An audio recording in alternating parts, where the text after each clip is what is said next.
नमस्कार, आप देख रहे हैं DRS 24 और मैं हूं आपके साथ श्वेता। तो चलिए रुक करते हैं आज की प्रमुख और बड़ी। केंद्रीय वाणिज्य एवं उद्योग मंत्री पीयूष गोयल पहुंचे ताज का दीदार करने। केंद्रीय मंत्री के साथ विदेशी डेलीगेशन भी मौजूद। कड़ी सुरक्षा के बीच ताजमहल परिसर में काफिले की एंट्री। फिलहाल स्मारक का भ्रमण और अवलोकन जारी। दौरे के दौरान निर्यातकों संग अहम बैठक प्रस्तावित। लेदर, टॉय, फार्मा और आयुष सेक्टर पर रहेगा फोकस। निर्यात बढ़ाने और व्यापार को गति देने पर चर्चा। पर्यटन के साथ व्यवहारिक दृष्टि से भी दौरा अहम माना जा रहा। भारत और न्यूजीलैंड के बीच जो द्विपक्षीय व्यापार समझौता न्यूजीलैंड के वाणिज्य मंत्री टॉड मैकले और मेरे बीच कई वर्षों से बातचीत के बाद तय हुआ, जो माननीय प्रधानमंत्री नरेंद्र मोदी जी और न्यूजीलैंड के प्रधानमंत्री क्रिस्टोफर लक्सन दोनों के बीच फाइनल हुआ, उसको कल साइन करने जा रहे हैं। उसको मोहर लग जाएगी कल और कुछ ही महीनों में फिर वो भारत और न्यूजीलैंड के बीच बड़े पैमाने पे व्यापार भी बढ़ाने का एक साधन बनेगा। लगभग 100% जो भारत से सामान न्यूजीलैंड जाते हैं वो बिना कोई कर के, बिना कोई इंपोर्ट ड्यूटी के वहाँ पे पहुँच पाएगा। नए मौके मिलेंगे हमारे आगरा के चमड़ा व्यापार को, हमारे आगरा के विश्वकर्मा को, आगरा और उत्तर प्रदेश के अलग अलग जो हैंडलूम और handicrafts, one district one product के सामान बनाने वाले हमारे कारीगर हैं, जो हथकरघा हैं, उन सब के लिए ढेर सारे अपार नए अवसर खोलने वाला ये फ्री ट्रेड एग्रीमेंट न्यूजीलैंड के साथ कल साइन होगा। माननीय मंत्री और उनकी धर्मपत्नी भारत आए। उनकी बड़ी इच्छा थी कि ताजमहल भी देखें और मुझे बड़ी खुशी है कि आज बड़े सवेरे उन्होंने ताजमहल के भी दर्शन किए। बहुत सुंदर उनका रिस्पांस था, उनका जो रिएक्शन था, उनको बहुत अच्छा लगा ताजमहल। और मैं बधाई दूंगा यहाँ के प्रशासन को, यहाँ के सभी सिक्योरिटी कर्मचारियों को, जो पुलिस और CISF के सभी हमारे भाई बहन यहाँ पे सेवा दे रहे हैं, हमारे टूर गाइड्स जिन्होंने बड़े सुंदर तरीके से हमें पूरा इतिहास बताया, यहाँ की विशेषताएं बताई।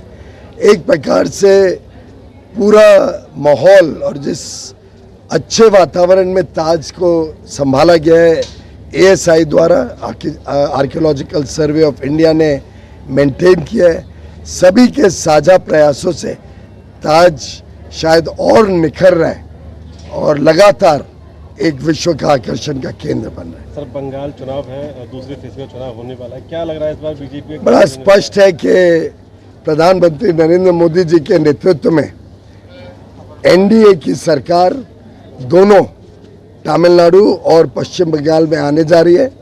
मुझे पूरा विश्वास है कि पश्चिम बंगाल के लोग जिस प्रकार से त्रस्त रहे, वर्षों वर्षों तक जो उनके साथ उत्पीड़न हुआ है, जिस प्रकार से अराजकता पश्चिम बंगाल में देखने को मिली है पिछले चुनावों में भी और दिनचर्या में भी लोगों के, इस बार बदलाव पक्का है और एक नई भारतीय जनता पार्टी की सरकार पश्चिम बंगाल में बनने जा रही है। सर, आखिरी सवाल, राघव चड्ढा वगैरह सब लोग कई सात सांसद आप आदमी पार्टी के बीजेपी में शामिल हो गए हैं, विरोध बहुत जबरदस्त हो रहा है। आज भजन सिंह के लिख दिया, गद्दार वर्ड लिख दिया गया। मुझे लगता है कि आम आदमी पार्टी ने जिस प्रकार से, चाहे वो दिल्ली के लोग हों चाहे पंजाब के लोग हों, दोनों को त्रस्त किया।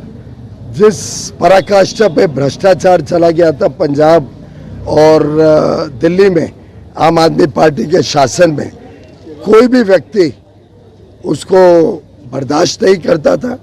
और स्वाभाविक है कि अगर ये सांसदों को लगा कि अब आम आदमी पार्टी के मूल्य खत्म हो गए, सिद्धांत खत्म हो गए, एक भ्रष्टाचारी समूह अरविंद केजरीवाल के इर्द गिर्द बन के रह गया, तो स्वाभाविक है कि इन्होंने पार्टी छोड़ी। हो सकता है आगे चल के और लोग छोड़ दें, क्योंकि आम आदमी पार्टी और अरविंद केजरीवाल ने लोगों की बड़ी उपेक्षा की है, लोगों के आशा आकांक्षाओं को धिक्कार किया है और एक प्रकार से भ्रष्टाचार और कुशासन के वो प्रतीक बन के रह गए। राहुल गांधी ममता जी बंगाल में करती हुई मोदी जी देश में करते हैं, कॉर्पोरेट को फायदा देते हैं। ये सही माने में चेहरा इंडिया अलायंस का लोगों के सामने आ गया है। एक तरफ वो तमिलनाडु में कांग्रेस इंडिया अलायंस के पार्टनर डीएमके के साथ है, दूसरी तरफ केरल में उनके विरोध में है और बड़े घिनौनी तरीके से जनता के बीच में एक दूसरे को गालियां देते हैं। पश्चिम बंगाल में एक दूसरे को गालियां दे रहे हैं, एक दूसरे का पर्दाफाश कर रहे हैं ममता बनर्जी और राहुल गांधी जी। और दिल्ली में एकजुट होकर हम जब महिलाओं को, हमारी बहनों को, बेटियों को 33% आरक्षण देने के लिए उनसे अनुरोध करते हैं, तो ये सभी गठबंधन मिलके हमारी बहनों को न्याय और बहनों को राजनीतिक साझेदारी देने से रोक देते हैं। ये दर्शाता है कि इनका कितना बटा हुआ सोच है और कितना बेबुनियाद इनकी अलायंस है।